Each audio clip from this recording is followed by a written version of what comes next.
Garena, তুমি আমাকে কখনো গেম থেকে রিমুভ করে দেবে না তো? আমি কিন্তু তোমার গেমে অনেক পরিচিতি করে দিয়েছি। তুমি টেনশন করো না ফেটকারি, আমি তোমাকে কখনো রিমুভ করে দিব না। তোমার কারণেই আমি পরিচিত হয়েছি, তোমার সঙ্গে কখনো বেইমানি করব না। ফ্যাক্টরি ভাই, তাড়াতাড়ি কলটা ধরো, তোমার সঙ্গে জরুরি কথা আছে। হ্যাঁ বারমুডা ভাই, বলো কি বলবে। গেরিনা তোমাকে ধোকা দিচ্ছে। আমি দেখলাম গেরিনা স্টেডিয়ামের সঙ্গে কথা বলতেছে তোমাকে রিমুভ করার জন্য। না গেরিনা, তুমি আমার সঙ্গে এরকম বেইমানি করতে পারো না। তুমি আমাকে এভাবে ধোকা দিতে পারো না।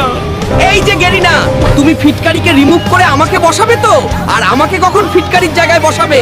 তুমি কিন্তু আমার ভাই আজ থেকে। তুমি টেনশন করো না স্টেডিয়াম, আমি সামনে ওবি আপডেটে ফিটকারিকে রিমুভ করে তোমাকে বসাবো, কারণ এখন ফিটকারি পুরাতন।